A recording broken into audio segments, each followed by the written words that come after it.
Folks, thank you so much for tuning in. It's all about words today and words making a difference, whether we're talking about a new outbreak of hostilities in the Middle East, whether we're talking about city council meetings, and even things like in sports, what athletes are saying. And how about a governor of a huge country getting a presidential decree slapped against him because he's wearing tight bike pants? Tune into all this right now. Let's jump to Iran. It's been very clear an escalation is happening in terms of the hostilities and in terms of the U.S. position. It appears that the president of the United States is taking the view now, no more Mr. Nice Guy. I know he's been saying that for a while, but in the dispute about do you just approach the situation of hostilities there incrementally, or do you go in and really smash and crash and burn? And it seems like he's taking up a notch, smashing, crashing, and burning. And that is going to affect the price of oil for a while for sure, because markets are going to say this is heating up. That means more disruption. That means less flow. That means higher oil prices. So I'd say brace yourself for that and brace yourself. We see the markets again. They get jittery at times like this, and we will be watching that for increases in lack of certainty. It always affects the markets. Add to that the fact that, when you have investments that are holding back, you still see investments moving forward. And so on the huge companies like AI companies that are investing hundreds of millions, because that will affect the overall amount of money going into the market, it can kind of cloud a bit what's happening in the other areas of the market that are affecting you and me and others when we buy our groceries and when we travel, etc. So watch for this. We'll see if this increase in activity and the increased bombing, etc., is going to make a difference there in with Iran. You have people. It's interesting to see how things are splitting on a political divide. For instance, Senator Fetterman in the U.S., he's a Democrat from Pennsylvania, is now saying he would actually leave the Democrat Party if it gets increasingly hostile towards Israel. So a fascinating development there among the Democrat Party. We'll see. Words do have a difference and do make a difference. And it's important to know who is saying what and why, not just looking at what's being highlighted in a media piece, but what is going on outside of media. So there's a very interesting development that's broken out again. It's on the U.S. side, but I want to reflect on the Canadian side too. And there's a group called MASS, MASS, and they are within the government. They're within the bureaucracy in the U.S. And they have to do with the control of the massive museums, especially in places like Washington, D.C., the Smithsonian Institute. Millions and millions of people go to visit these museums there or in Canada or in any place.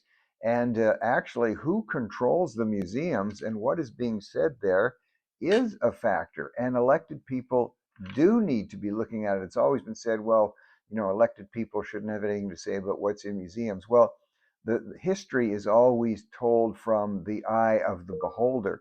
And this group now that has put together even a pamphlet from within the historical museum societies in the U.S. is called MASS, and it stands for Museums as Sites for Social Action. Now, this isn't an outside group, this is a governmental group inside. So it's significantly, this would be left-leaning people who have a certain view of their own country, of the United States and policy.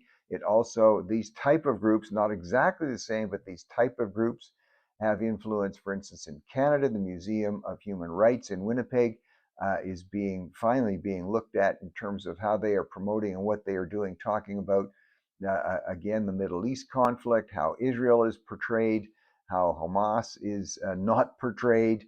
And it's important that elected people realize elected people do have a say in what is being told. And these discussions should take place openly. They shouldn't be hidden, and it shouldn't be with secret almost secret agendas like museums as sites of social action. I do appreciate this being discovered because at least now the discussion is being honest in terms of yes, those who do decide what's going to be showing in museums can affect millions and millions of people. So we'll see if this is going to make for more elected people getting involved, having full and open public discussions on what kind of history is being talked about. Well, there's a tale of two cities that I like to just sort of focus on today. And the two cities I'm going to pick are Sacramento, California, and Vancouver, British Columbia. And again, it's what is being said and what is being reported through media, but does media get behind the story? Do they get behind the scene? So in the city of Sacramento yesterday, huge breakout of shouting and screaming, and the mayor and the vice mayor being accused of being totalitarian and trying to slam down free speech. Now, normally, knowing somewhat about the mayor of Sacramento and the policies there, I would call it a left-leaning, and I would call it a woke type of city council. So this is not political on my part when I say I think the mayor is being unduly attacked when he and the vice mayor are saying that there has to be order in these council meetings. When public comes to speak, there's a certain amount of time each person is given. People can be given the time. They should respect that, and it shouldn't descend into the crowd breaking out and shrieking and shouting down others. Democracy is a fragile gift. It is a fragile gift, and all of us need to defend it. And that means I have a right to speak at a city council meeting, but it also means somebody else who have a different view has that right to speak. When I'm speaking, if I'm speaking at a city council meeting, I don't expect to be shouted down by someone on the other side. Make my remarks, state my case, and then let the other person state their case. Democracy, as I said, this is a fragile gift that we have. It's developed over hundreds and hundreds of years, and part of it is not that you have to agree. The beautiful thing in a democracy, you do not have to agree with the other person's opinion, but you have to allow that other person to have the right to state that opinion. And this is where, in a communist country, of course, if you speak against the position of the leadership, you will be eliminated. But it can also help. It can also happen in a different way in democracies, where you can be eliminated if you're not allowed to speak. But going with that, there has to be some measure of respect for a person to be heard.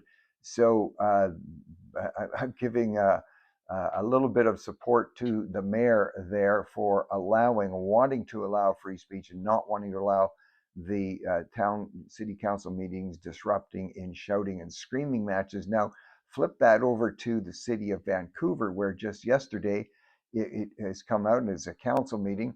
Of course, development and whether there should be physical development within a city, the building of buildings, more homes, more condos, whatever it might be.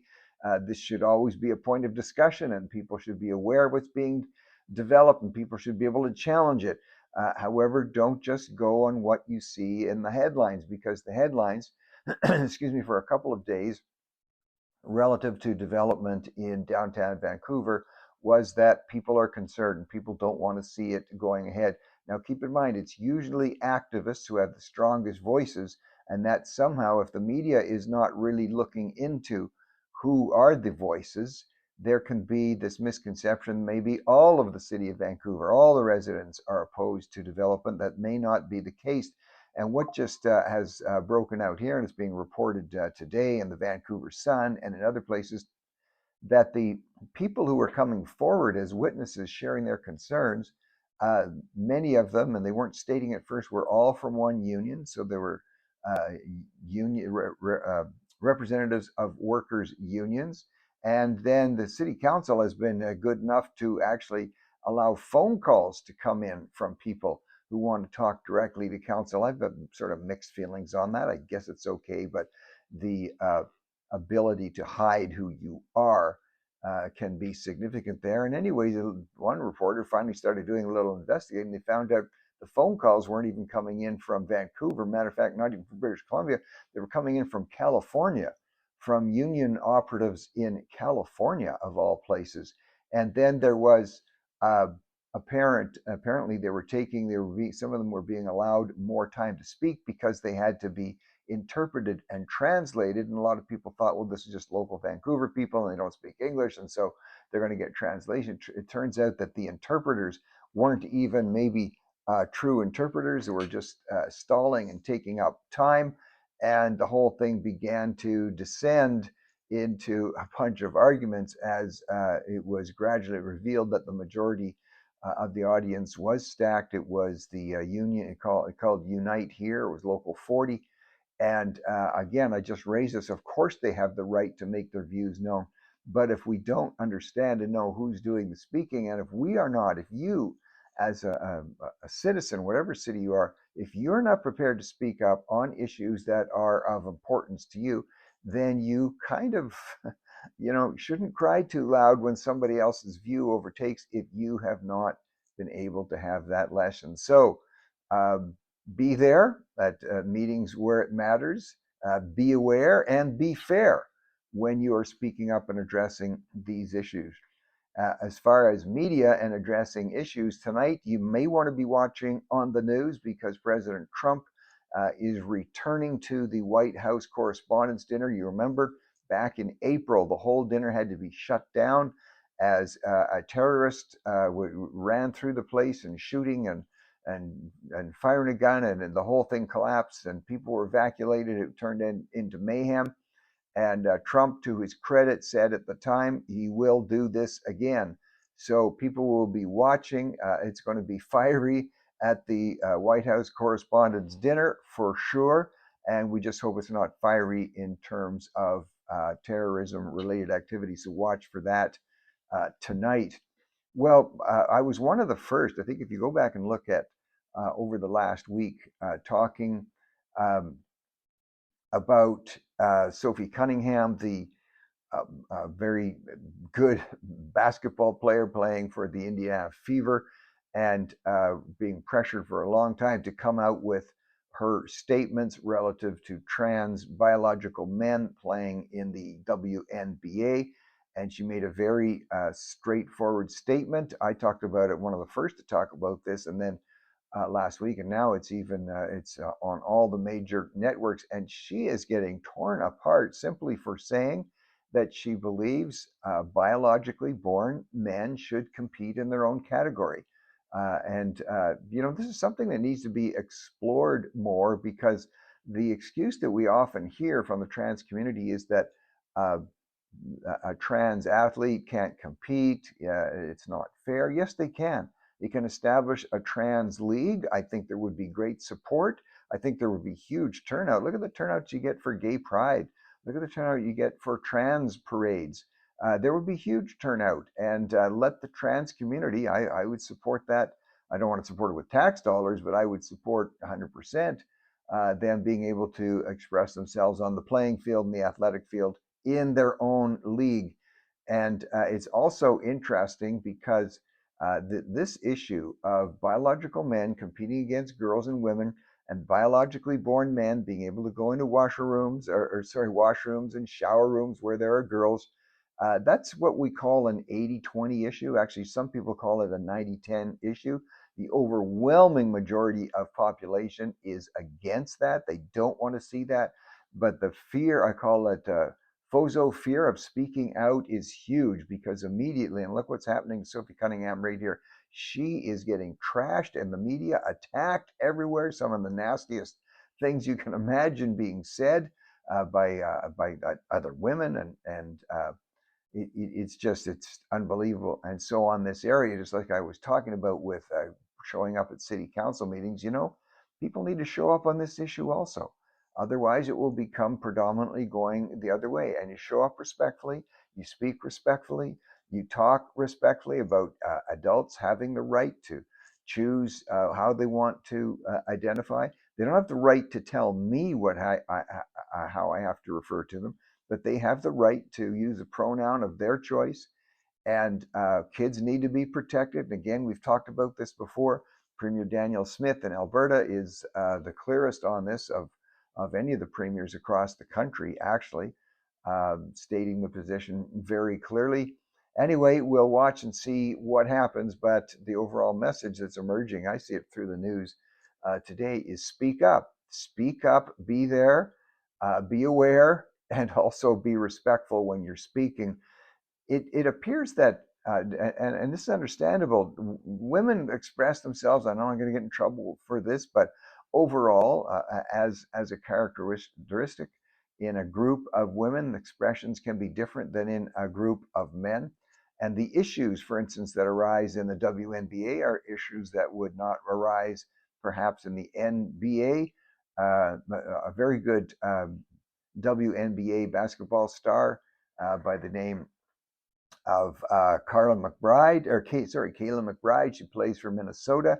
Very, very upset because she was invited to a special. They have these special contests in the women's leagues, just as they do in the men's. And this is a 3-point shootout, so it's a big contest. It's kind of a standalone event. It's very exciting to watch. And she didn't like the way she was invited. She didn't feel the invitation was appropriate enough, so she's very upset. So different leagues, different issues, and it's all about respecting one another. Okay, um, as we look at athletes more and more getting political, also the announcers, it's a little more so in the United States than it is in Canada. But announcers, sports announcers, I don't know about you. I like to watch sports. I like to be involved in athletics myself. And I like to just watch sports for the sake of watching sports. I'm getting tired of commentary, whether it's from the left or the right. If you're a sports announcer, be a sports announcer. You want to get into politics? Get into politics. But don't catch people off guard and by surprise, or we want to watch a great game and we face some diatribe either from the left or the right. It doesn't matter, and it's actually only the right that seems to get published or punished. We can think back in Canada, the famous case of Don Cherry, who was just speaking from his heart, and the government subsidized propaganda network, as some call it, the CBC, uh, turfing him, punting him, saying he went way beyond what he should have said. So in Canada, it's much harsher on commentary if it's from conservatives. But all to say, let's leave some of these athletes alone. And now, if they're going to speak up and be public, well, okay, then fair game. But I think it's going to wind up hurting sports in general. People are going to tire of this when they see these announcers becoming more and more political. Well, again, on the issue of get to know who is speaking up and why. Just because the media is reporting something, that may not be the full picture, which is one of the reasons I do this podcast daily. I'm trying to give listeners and viewers some of the insights behind the issues that they don't normally get from mainstream media. And so the issue of AI centers, these artificial intelligence data centers getting built. We've talked about this before. These are gigantic centers. They are huge in terms of providing jobs and technology. A lot of the issues that quite rightly were raised as concerns in the past, most of those issues are being settled, like the issue of how you reduce the use of water, how you reduce the use of electricity. These are being addressed. But if you just believe the media, everybody is upset and everybody's concerned about it. There are concerns. But for instance, in the US and to agree in Canada, the Party for Socialism and Liberalism in the US, this is a group that just received $39 million from Neville Singham. I've talked about him before. He made a ton of money. He's a billionaire. He moved to China and is accused of actually helping and working on Chinese messaging. I'll leave that part to you. But he funds the protest groups that are protesting in the United States about the building of AI centers. He doesn't mind AI centers gigantically being built in China. And here is the issue. If we lose the AI race in the US and in Canada, if China, and I want to just let your imagination go on this, if China and Russia, as they continue to move aggressively in developing the AI centers that will control the most sophisticated approaches, whether it's to weaponry or satellite or even health, or development of all kinds of machinery. If you are satisfied with the fact that those, you take a country like China, severely communist, really aggressive in terms of crushing other people, and you want them to be the masters of military hardware by completely overwhelming us because of their moving ahead more aggressively on AI. These are the things that we have to think about. These are races we don't want to lose. These are races that we can win and still be conscious of the environment. But it's important to know, and media doesn't like to cover it, where's the funding coming from when you see these protests? Who is really behind it? And getting media to report fully. Again, an example of this yesterday, a very good example. Actually, two people stabbed in New York City, and the person has been arrested. His name is Raul Morales, and some media are reporting that while he was doing the stabbing, he was shouting out, "God is great." There's a couple media sources that are actually reporting accurately what he was shrieking, this psychotic. He was shouting Allahu Akbar, which of course is a Muslim cry saying Allah is great. And there is a difference. Some people might call it subtle, but I'm saying to you in the media, if the person is shouting out Allahu Akbar, it's important that you say he was shouting Allah is great. He was not shouting God is great. And media will always tend to want to push back against religious expression in general. This is a subtle way they do it. So at least tell the truth when these guys are shouting out the word Allah. And we look at a growing phenomenon. This does not just apply to, I'm going, people, I don't want them to think I'm just going after public expression in the public square related to Muslims. There's a growing phenomenon. I don't know if you've seen it, but it's being reported on today in a number of publications. And I wasn't aware of this, I haven't seen it, but if you check it out on TikTok and on Instagram, and that's a situation where self-described evangelists are preaching their messages on airplanes, on publicly flying airplanes, where they'll stand up. There's no way anybody can escape, and there's no way you can avoid listening, and they'll start to preach their message. I am all for the ability. We have to have the ability and free speech in public to preach or talk about whether it's things related to God or the Bible. And yes, even if somebody out on the street wants to, as long as they're not disrupting traffic or being a point of danger, they have the right to speak, and we need to uphold that right. But we also have to remember, when you're talking about something like on an airplane, now, first of all, there's just the basic respect issue. People can't escape. People are already nervous, many of them, about flying.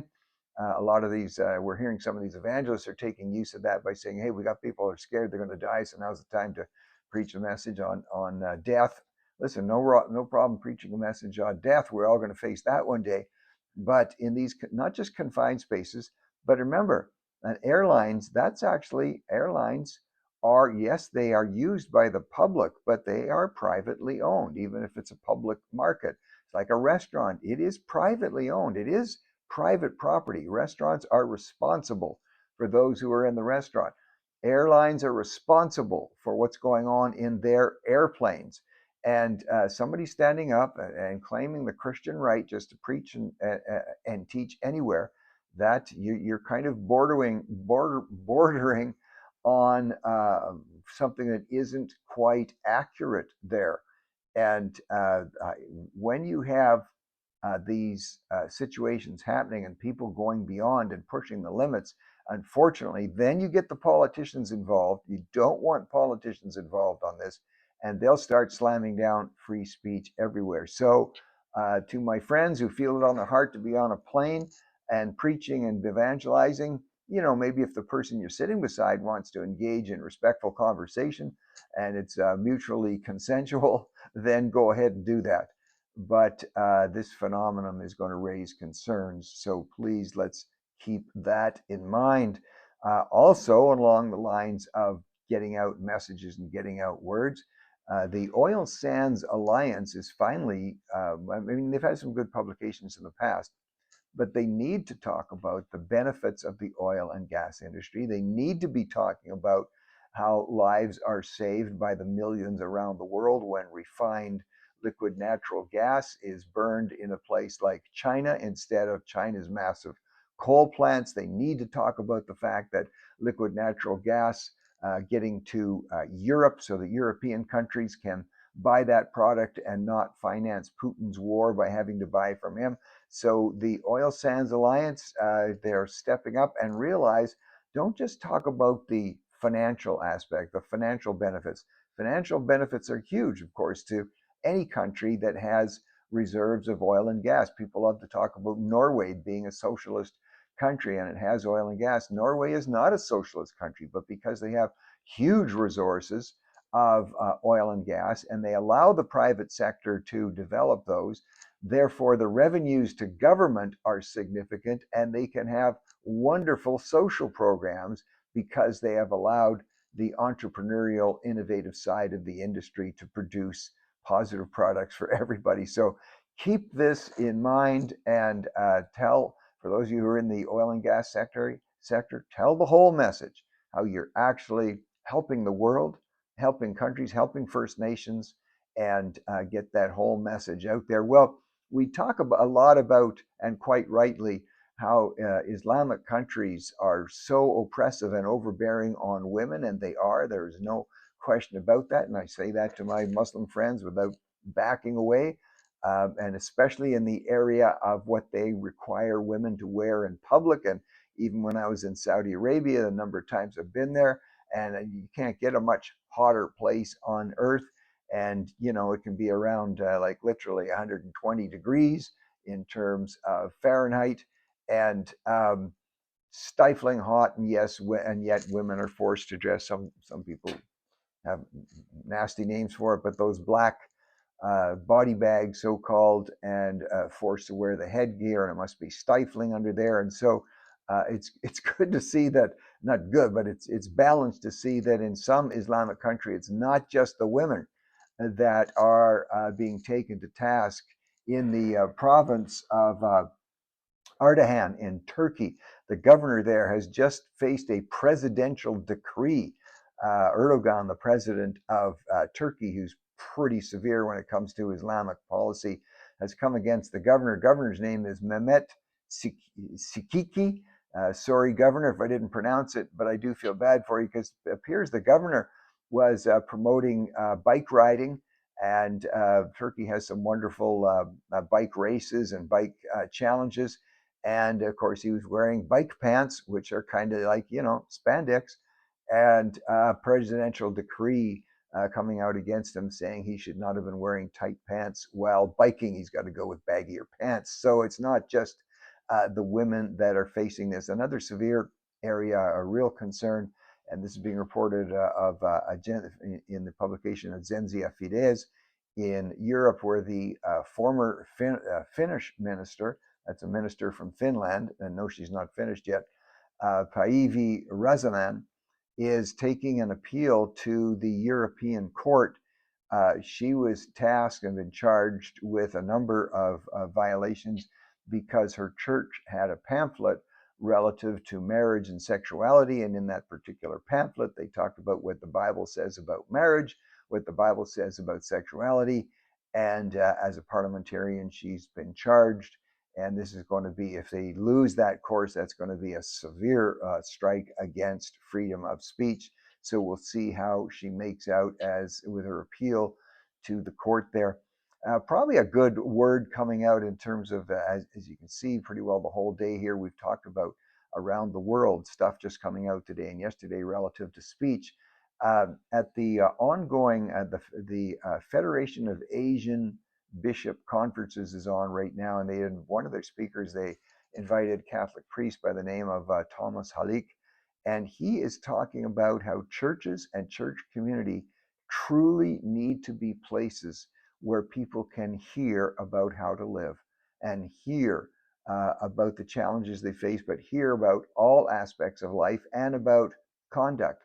He's going on to say, if we lose that in the churches, if churches become afraid to talk about what the Bible says about how to live, and that includes how to treat each other respectfully, how to speak in love, how to speak the truth in love, then we are all going to be diminished. So good words there coming from Bishop Thomas Halik. Think about that.